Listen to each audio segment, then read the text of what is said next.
ከፍጥረታት ሁሉ በተለየ እግዚአብሔር የሰውን ዘር ከእርሱ ጋር የተለየ ወዳጅነት እንዲኖረው በተለየ መልኩ ሰራው። ለዚህም ነው ሰይጣን ያ በእግዚአብሔር ላይ ያመፀው መልአክ አዳምና ሔዋንን ለማሳት የእግዚአብሔርንም ቃልና ፍቅሩን እንዲጠራጠሩ ወደ ኤደን ገነት የአትክልት ስፍራ የመጣው።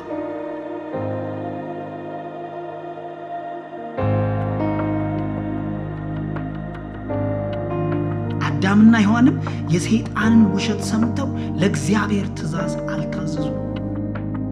በአፍረት በኩነኔና በፍርሃታቸው ተነድተው በራሳቸው ጉልበት በኃጢአታቸው ምክንያት ለመጣው ችግር መፍትሄ ለመስጠት ውጤት አልባ ሙከራ አድርገዋል። ከፍቅሩ የተነሳ እግዚአብሔር ምንም ክፋት የሌለበትን እንዲሞት ፈቀደ፣ ለአዳምና ለሔዋን መሸፈኛ ልብስ ለመስጠት ሲል። ይህ በጣም አስደንጋጭ መገለጫ ነው። የኃጢአት ደሞዝ ሞት የመሆኑ እውነታ ምንም እንኳን ባይቀበሉትም እግዚአብሔር ቃል ኪዳን ገባላቸው። አንድ ቀን ነፃ አውጪ እንደሚወለድ የሰይጣንን ጭንቅላት የሚቀጠቅጥ እነርሱንም ነፃ የሚያወጣ በሰው ዘርና በእግዚአብሔር መካከል የተሰበረውን ወዳጅነት የሚጠግን።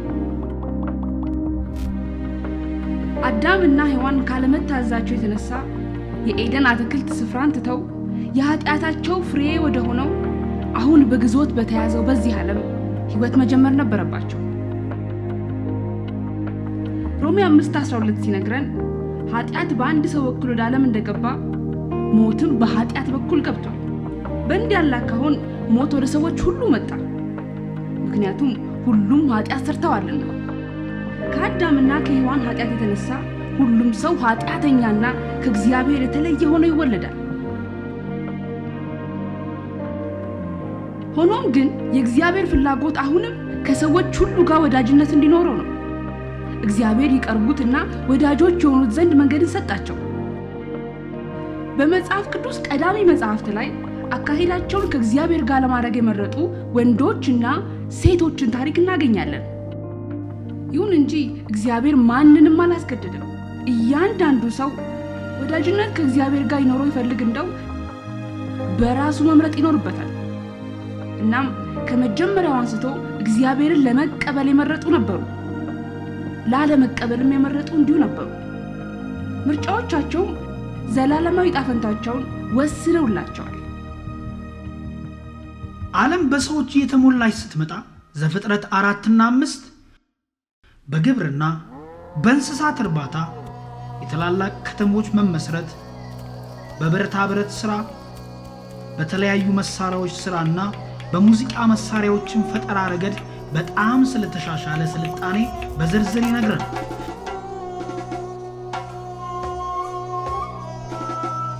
በሚያሳዝን ሁኔታ በምዕራፍ 6 እንደምናየው በቁጥር እጅግ የበዛ የሰው ዘር ለእግዚአብሔር ጀርባውን ለመስጠት ወሰነ።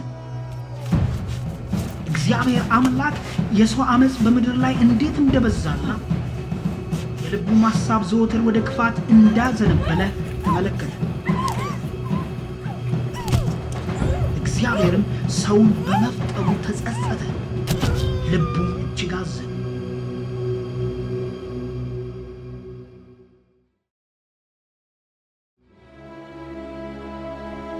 ኖህ ግን ጻድቅ ሰው ነበር። በዘመኑ ከነበሩ ሰዎች ሁሉ ይልቅ ከበደል የራቀና አካሄዱንም ከእግዚአብሔር ጋር ያደረገ። ኖህ እንደ ሌሎች የአዳምና የሔዋን ዘሮች ሁሉ ከእግዚአብሔር ተለይቶ በኃጢአት ተወለደ። ልዩነቱ ኖህ እግዚአብሔር የተናገረውን ለማመን መረጠ፣ አካሄዱንም ከእግዚአብሔር ጋር ለማድረግ መረጠ። ይህ የመጽሐፍ ክፍል እንደሚናገረው ኖህን ስላመነ ኃጢአት ሁሉ ተትቶለት በእግዚአብሔር ፍጹም ተቀባይነት አገኘ። እግዚአብሔርም ጻድቅ እንደሆነ መሰከረለት። ይህ ማለት ታዲያ ኖህ ከዚህ በኋላ እንደ ጓደኛ እንጂ እንደ ኃጢአተኛ አይታይም። ታዲያ ከከበቡ ሰዎች መካከል ኖህ እንዴት የተለየ ሆነ? እግዚአብሔር ኖህን እንዲህ አለው፣ ምድር በአመፅ ስለተሞላች ሰውን ሁሉ ላጠፋ ነው። በእርግጥም ሰውንና ምድርን አጠፋለሁ። አንተ ግን በጎፈር እንጨት መርከብ ስራ። እግዚአብሔር ቅዱስ ስለሆነ ደግሞም ኃጢአት መቀጣት ስላለበት ለኖህ ጎርፍ እንደሚልክና በምድር ላይ ያለውን ፍጥረት ሁሉ እንደሚያጠፋ ነገረው። ከዚያም በኋላ እግዚአብሔር ለኖህ ከሚመጣው ፍርድ የሚያምኑት ሁሉ ይድኑ ዘንድ መርከብ እንዴት እንዲሰራ እንደሚገባው መመሪያዎችን በዝርዝር ሰጠው። መርከቧ በግምት ርዝመቷ አንድ የኳስ ሜዳ ተኩል ሲሆን ቁመቷ ደግሞ አንድ ባለ 4 ፎቅ ህንጻ ያህል ነበር። የመርከቧ ዲዛይን ከ630 ኮንቴነሮች በላይ የመጫን አቅም ላለው ዘመናዊ መርከብ እንከን ማይወጣለት ሲሆን ይህም እግዚአብሔር ወደ ኖህ ለሚያመጣቸው እንስሳት ከበቂ በላይ ነበር። ኖህም እግዚአብሔር ያዘዘውን ሁሉ አደረገ። ዕብራውያን 11:7 ሲያስረዳ ኖህ መርከቡን በእምነት ሰራ። ሆኖም እምነት ማለት በረቀቀ መንገድ ከአምላክ ጋር የመገናኘት ልምምድ ወይም በጎ አስተሳሰብ አይደለም። እምነት ማለት አንድ ነገር እውነት እንደሆነ ማየት በማትችሉበት ወቅት ጭምር ማመን ማለት ነው። እግዚአብሔር ለኖህ መርከብ ስራ ብሎ ነገረው።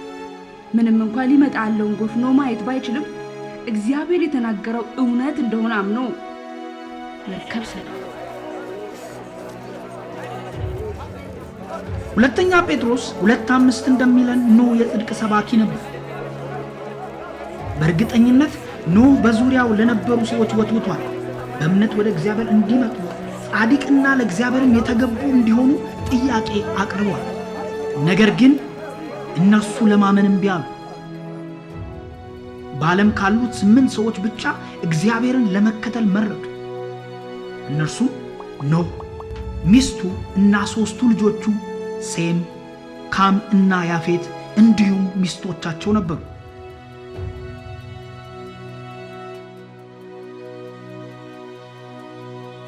ብዙ ጊዜ አንድን ነገር ትክክልና ስህተት ለማለት የምናመዝነው በአብዛኛዎቹ ሰዎች እምነት ላይ ተመስርተን ነው።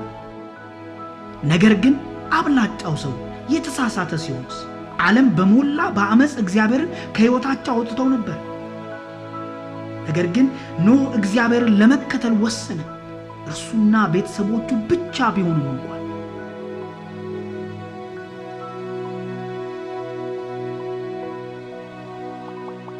በመጨረሻ መርከቧ ተሰርታ አለቀች።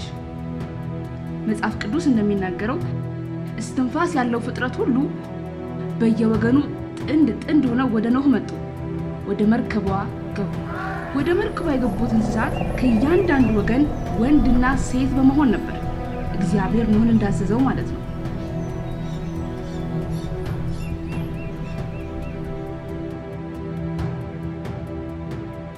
ይህ አስገራሚ ታምር መግፋት የሚቻል አልነበረም። እየመጣ ስላለው ስለዚህ ጎርፍ እውነታ ያይ ዘንድ እግዚአብሔር በፍቅራዊ ምሕረቱ ለዓለም አንድ የመጨረሻ ድል እየሰጠ ነበር። ግን አሁንም አላመኑትም። እግዚአብሔር ፍርዱን ለ120 ዓመታት አዘገየው። አሁን ግን የመጫ ጊዜው አበቃ። በቁጥር 16 መጨረሻ እንደሚናገረው ኖህና ቤተሰቦቹ ወደ መርከቧ በሰላም ከገቡ በኋላ እግዚአብሔር ራሱ የመርከቧን በር ዘጋ።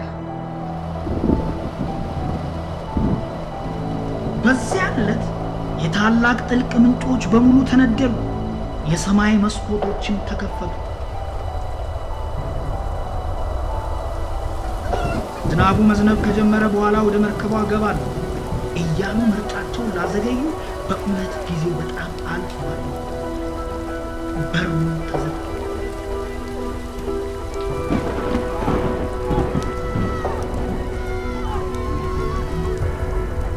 ለማመን በመዘግየታቸው ሕይወትን እምቢ አሉ። የእግዚአብሔር ቃል ሊፈጸም መጣ። እናም በዚያ አስፈሪ ቅጽበት እውነትን እንደተቃወሙ ተገነዘቡ። ለእግዚአብሔር ለእርሱ ይድኑበት ዘንድ አንድ መንገድ ለሰጣቸው፣ እነርሱ ግን ጀርባቸውን ሰጥተውት ነበር። እናም አሁን ጊዜው በጣም ረፍዷል።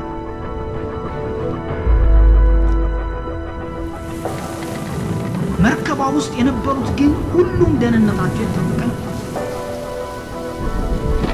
ውሃው ለ40 ቀናት ያለማቋረጥ በምድር ላይ ዘነበ። ውሃው እየጨመረ በሄደ መጠን መርከቧን ከምድር ወደ ላይ አነሳ። ከሰማይ በታች ያሉትን ታላላቅ ተራሮች ሸፈናቸው። በምድር ላይ የነበሩ ሕያዋን ፍጡራን በሙሉ ጠፉ።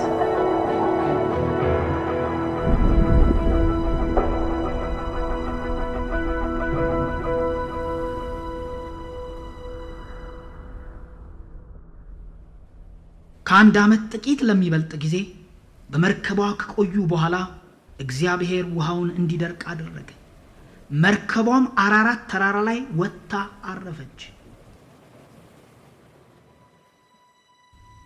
ኖህና ቤተሰቦቹ ብቻ ከጥፋት ውሃ ተረፉ።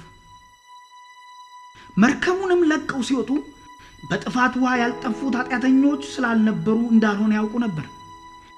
ነገር ግን እግዚአብሔርን ከማመናቸው የተነሳ ጻድቅ እንደተደረጉ አውቀዋል። ከእግዚአብሔር ፍርድ ለመዳን ብቸኛ አማራጭ መርከቧ እንደነበረች ሁሉ ይህም ክስተት የወደፊቱን የሚያመለክት ነበር። እግዚአብሔር በፍቅር ለሰው ዘር ሁሉ መዳን አንድ መንገድ እንደሚሰጥ ለማሳየት።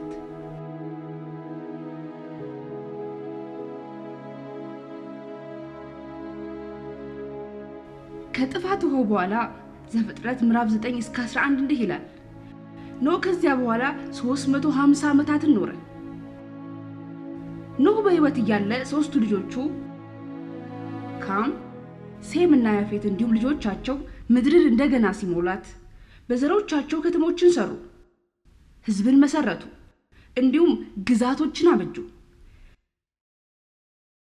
በሴም የሕይወት ዘመን አባቱ ኖህ ከሞተ ከ2 ዓመታት በኋላ ነበር በመጽሐፍ ቅዱስ ታሪክ ታዋቂ ከሆኑት ሰዎች መካከል አንዱ የሆነው አብርሃም የተወለደው። ከዘፍጥረት 12 እስከ 25 የአብርሃምን ታሪክ ይዟል።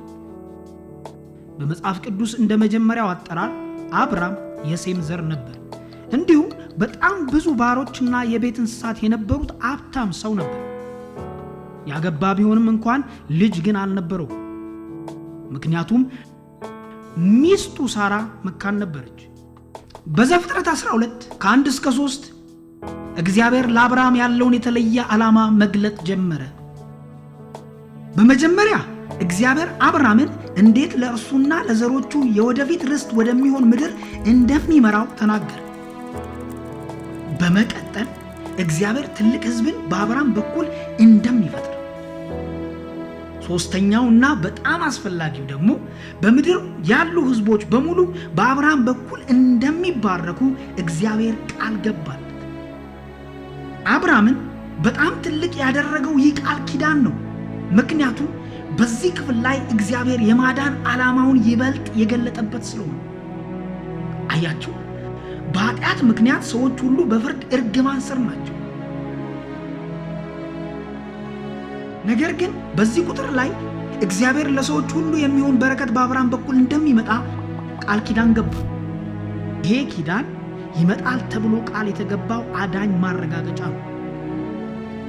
የሰው ልጆችን ሁሉ ከኃጢአት ባርነት ከሞት ነፃ ሊያወጣ የሚመጣ።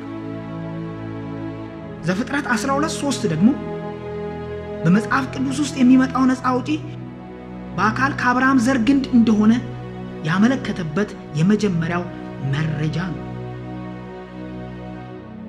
ዘፍጥረት 12:4 እስከ 7 እንደሚነግረን አብርሃም እግዚአብሔርን ታዘዘ።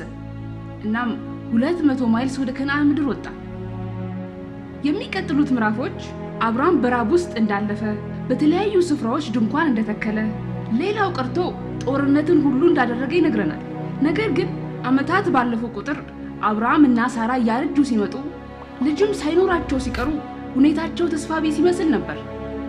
እንዲህም ይጠይቃሉ፣ እንዴት ነው ይህ ሁሉ ቃል ኪዳን ምንም ልጅ ሳይኖረን የሚፈጸመው?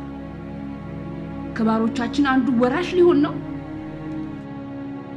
ዘፍጥረት 15:4 እግዚአብሔር አምላክ ወደ አብርሃም መጣ እንዲህም አለው ይለናል፣ ከአብራክ የሚከፈል ልጅ ወራሽ ይሆናል። ወደ ውጭ አወጣውና እንዲህ አለው፣ ቀና ብለህ ወደ ሰማይ ተመልከት፣ እስኪ በእርግጥ መቁጠር ከቻልክ ከዋክብትን ቁጠራቸው። በመቀጠልም እንዲህ አለው፣ ዘርህም እንደዚህ ይበዛል። ልጅ ለሌለው ለአብርሃም የማይቻል ይመስላል። ነገር ግን እግዚአብሔር ደጋግሞ ልጅ እንደሚሰጠው ለአብርሃም ሲነግረው ቁጥር 6 እንደሚነግረን አብርሃም እግዚአብሔርን አመነው። አብርሃም የእግዚአብሔርን ቃል ኪዳን ሰማ፣ እናም እምነቱን በእርሱ ውስጥ አስቀመጠ። እምነት ማለት አንድን ነገር እውነት እንደሆነ ባላያችሁበት ጊዜ እንኳን ማመን ማለት ነው። በቁጥር 6 ቀጥሎ እንደሚለው አብርሃምም እግዚአብሔርን ባመነ ጊዜ እግዚአብሔር እምነቱን ጽድቅ አድርጎ ቆጠረለት። በዛች ቅጽበት አብርሃም ጻድቅ እንደሆነ ኃጢአቱ ሁሉ እንደተሰረየለትና በእግዚአብሔር ዘንድ ሞገስ እንዳገኘ እራሱ እግዚአብሔር አወጀ። ግን አብርሃም ምን ነበር የሰራው? ለእግዚአብሔር ምንም አልሰጠም። ምንም አይነት ሃይማኖታዊ ስርዓት አልፈጸመም። ምንም አይነት በጎ ስራ አልሰራም። እግዚአብሔር የገባለትን የተስፋ ቃል በማመኑ ብቻ እግዚአብሔር አብርሃም ጻድቅ ነው ብሏል።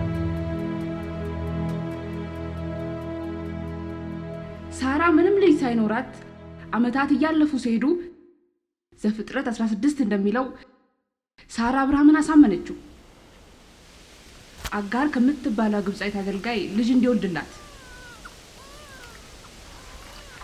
አጋርም እስማኤል የሚባል ወንድ ልጅ ወለደች። እግዚአብሔርም በልግስናው እስማኤልን ባረከው። በተጨማሪም ከእስማኤል ሕዝብ እንዲወጣ አደረገ። ይሁን እንጂ እስማኤል እግዚአብሔር ለአብርሃም ቃል የገባለት የኪዳን ልጅ አልነበረም። በዘፍጥረት 17 አብርሃም 99 ዓመት ሲሞላው እግዚአብሔር ለአብርሃም ተገለጠለትና እንዲህ ብሎ ነገረው። ሚስቱ ሳራ በታምራት ወንድ ልጅ እንደምትወልድና ስሙንም ይስሐቅ ብለው እንደሚጠሩት ይስሐቅ የቃል ኪዳኑ ልጅ ይሆናል።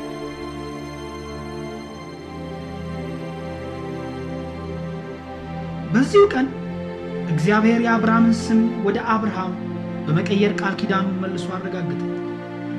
ትርጓሜውም የብዙዎች አባት ማለት ነው። እንዲሁም እግዚአብሔር የሚስቱን ስም ሳራ ብሎ ቀየረው። ያ ዓመት ለአብርሃም ምን አይነት አስደናቂ ዓመት ይሆን!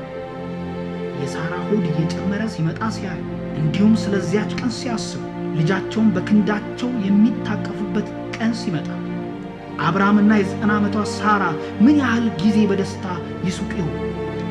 ልጃቸው ከእግዚአብሔር የተሰጣቸው በእርሱ በኩል የሰውን ዘር ነፃ ሊያወጣ የሚመጣውን አንድ ቀን ያመጣል። አሁን እግዚአብሔር አምላክ እንደተናገረው ለሳራ መልካም ነበር፣ የገባውንም የተስፋ ቃል ፈጸመላት። ሳራም ጸነሰች።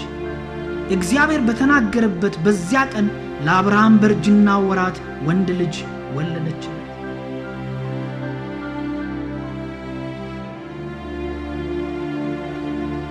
ትንሹ ይስሐቅ ሲያድግ ስለ እረኝነት ማለትም ስለ እንስሳት ጥበቃ፣ ድንኳን ስለ መስፋትና ያላቸውን ሀብት ስለ ማስተዳደር ሲያስተምረው እጅግ ደስ ይሰኝ ነበር። ከሁሉ በላይ አብርሃም ለይስሐቅ እግዚአብሔርን እንዴት ማምለክ እንደሚገባ አስተምሮታል። መጽሐፍት እንደሚነግሩን የእግዚአብሔር ሕዝቦች እግዚአብሔርን ከሚያመልኩበት መንገድ አንደኛው መሠዊያ መስራት ነበር። በመሠዊያው ላይ የተለያዩ እንስሳትን አብዛኛውን ጊዜ በግ ያስቀምጣሉ። የእግዚአብሔር ሕዝቦች ኃጢአተኞች እንደሆኑና የኃጢአት ደሞዝ ሞት እንደሆነ ተገንዝበዋል። ከዚያም በጉ ይታረድና የእግዚአብሔር ሕልውና ባለበት ይቃጠላል። ይህ ኃጢአተኞች ይኖሩ ዘንድ በኃጢአተኞች ፈንታ ምንም ጥፋት የሌለበት በግ የመሞቱ ጉዳይ አስገራሚ ምሳሌ ነው።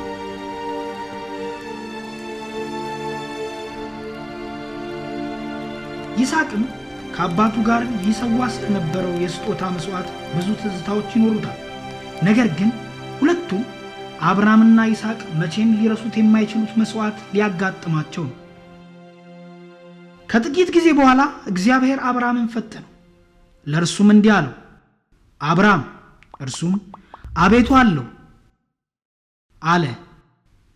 እግዚአብሔርም የምትወደውን አንዱን ልጅህን ይስሐቅን ያዝ፣ እናም ወደ ሞሪያ ምድር ሂድ፣ እኔ በማመለክትህ በአንዱ ተራራ ላይ የሚቃጠል መስዋዕት አድርገህ ሰዋው አለው።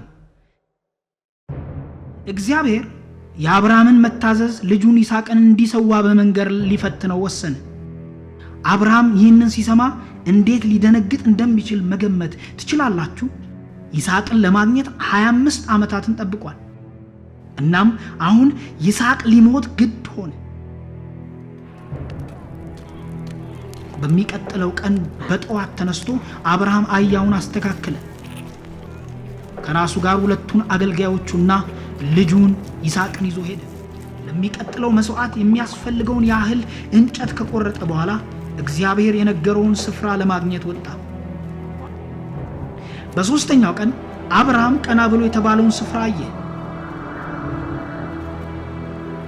ለአገልጋዮቹ እኔና ልጄ ወደ ስፍራው ስንሄድ እናንተ ከአህዮቹ ጋር በዚህ ቆዩ፣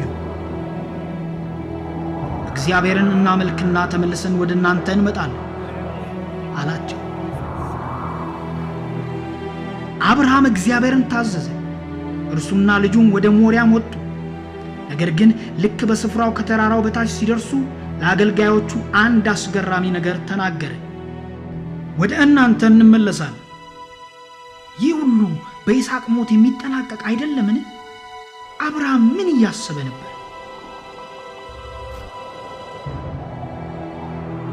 ዕብራውያን 11 ቁጥር 17 እስከ 19 ሲናገር በዚያን ቀን በአብርሃም አእምሮ ይመላለስ የነበረውን እስኪ እንይ። የተስፋ ቃል የተቀበለው እርሱ አንድ ልጁን ሊሰዋ ዝግጁ ነበር። ምንም እንኳን እግዚአብሔር ዘርህ በይስሐቅ ይጠራል ያለለት ቢሆንም አብርሃም እግዚአብሔር ሙታንን ሊያስነሳ እንደሚችል ተገንዝቦ ነበር። እግዚአብሔር ሕዝቡን ብሎም የሰውን ዘር ነፃ አውጪው በይስሐቅ በኩል እንደሚመጣ ቃል ገብቶ ነበር።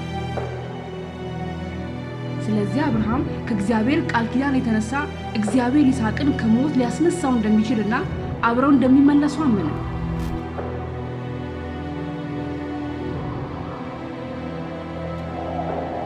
አብርሃም ለሚቃጠል መስዋዕት የሚሆነውን እንጨት ወሰደ። ልጁን ይስሐቅንም አሸከመ። እሳትና ቢላዋንም ራሱ ያዘ። አብርሃም እና ይስሐቅ ተራራውን ሽቅብ በሚወጡ ጊዜ ይስሐቅ ራሱ ተቃጥሎ ሊሞትበት የተዘጋጀውን እንጨት ተሸክሞ ነበር። ሁለቱ አብረው በመሄድ ላይ ሳሉ ይስሐቅ ለአባቱ ለአብርሃም እንዲህ አለ። አባቴ አብርሃም አቤት ልጄ ብሎ መለሰ። እሳትና እንጨቱ እዚያ አለ፣ ነገር ግን ለሚቃጠለው መስዋዕት በጉ የት አለ? አብርሃም መለሰ፣ ልጄ እግዚአብሔር ለሚቃጠለው መስዋዕት የሚያስፈልገውን በግ ራሱ ያዘጋጃል።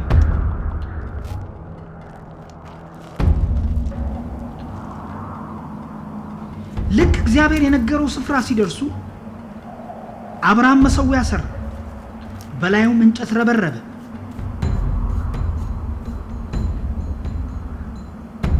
ልጁንም ይስሐቅን አሰረውና በመሠዊያው ላይ ከእንጨቱ በላይ አጋደመው።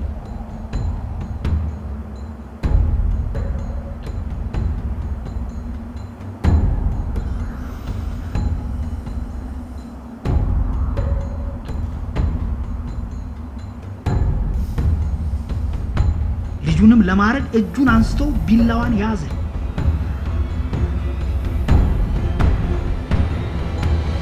ነገር ግን የእግዚአብሔር መልአክ ከሰማይ አብርሃም አብርሃም ብሎ ጠራው። እርሱም እነሆ አለው አለ። እጅህን በብላቴናው ላይ አታሳርፍ አለው። ምንም ጉዳት አታድርስበት። እነሆ እግዚአብሔርን እንደምትፈራ ተረድቻለሁ። ምክንያቱም ልጅህን ያውም አንድያ ልጅህን ለኔ ለመስጠት አልሰሰትክም።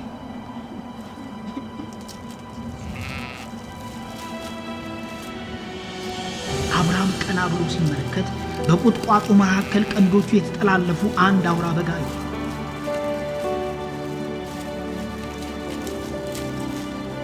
ወደዚያም ሄዶ በጉን አመጣና በልጁ ፈንታ የሚቃጠል መስዋዕት አድርጎ ሰዋ። እንጨቱ ለይስሐቅ ነበር፣ ቢላውና እሳቱ ለይስሐቅ ሞት ነበር። ነገር ግን በተቆረጠ ሞት ፊት በመጨረሻ ሰዓት እግዚአብሔር ምትክ ሰጠ። ምትክ ማለት የሌላውን ሰው ስፍራ የሚወስድ ማለት ነው። በዚያም ቀን በተቆረጠ ሞት ፊት ለፊት ይስሐቅ በሕይወት ይኖር ዘንድ በጉ በይስሐቅ ፋንታ ሞተ።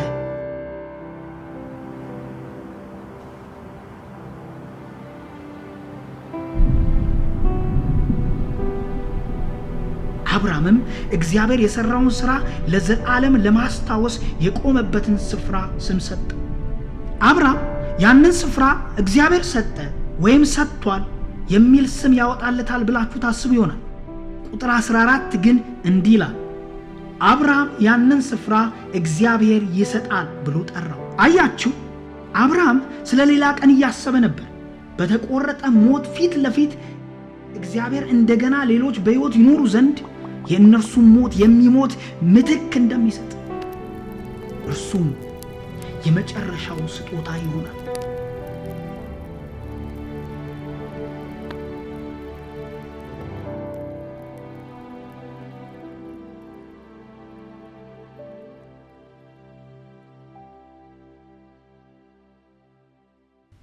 የአዳምና ሔዋን ዘሮች በምድር ላይ የበዙ ሲመጡ እያንዳንዳቸው ምርጫ ነበራቸው፣ ለእግዚአብሔር መታዘዝ ወይ አለመታዘዝ። ኖህና ቤተሰቦቹ ግን እግዚአብሔርን መረጡ። የቀረው ዓለም ለእግዚአብሔር ጀርባውን በሰጠበት፣ ክፎች፣ አመፀኞችና የማይታመኑ በሆኑበት በዚያ ወቅት እግዚአብሔር ቅዱስ ስለሆነ ደግሞም ኃጢአት መቀጣት ስላለበት እግዚአብሔር ለኖህ ከሰዎች ክፋትና ኃጢአት የተነሳ የጥፋት ውሃን እንደሚልክ ነገረው። ምንም እንኳን እግዚአብሔር ከፍቅሩ የተነሳ የተናገረውን ያመኑ ሁሉ ወደ መርከቡ እንዲገቡና ከጥፋት ውሃ እንዲድኑ መንገድ ያዘጋጀ ቢሆንም አልሰሙትም። እምቢ አሉ። እርሱን ያልሰሙ ሁሉ ይጠፋሉ። በተመሳሳይ እግዚአብሔር የእናንተን ኃጢአት መቅጣት ይኖርበታል። ነገር ግን ከታላቅ ፍቅሩ የተነሳ እናንተም እንደዚሁ ትድኑ ዘንድ አንድ መንገድ አዘጋጀ፣ አንድ መንገድ ሰጠ።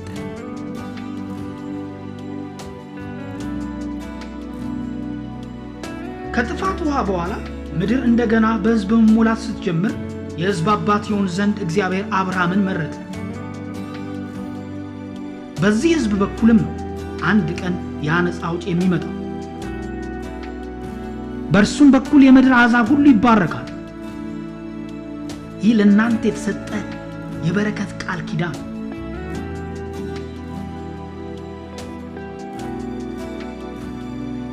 በመንፈሳዊ ፈተና አብርሃም ልጁን ይስሐቅን እንዲሰዋለት እግዚአብሔር ጠየቀው። ግን አብርሃም ልጁን ከመሰዋቱ በፊት በልጁ ፈንታ የሚሞት ምትክ እግዚአብሔር ሰጠው። ይስሐቅ በሕይወት ይኖር ዘንድ አውራው በግ ሞተ። ይስሐቅ የእናንተ ምሳሌ ነው።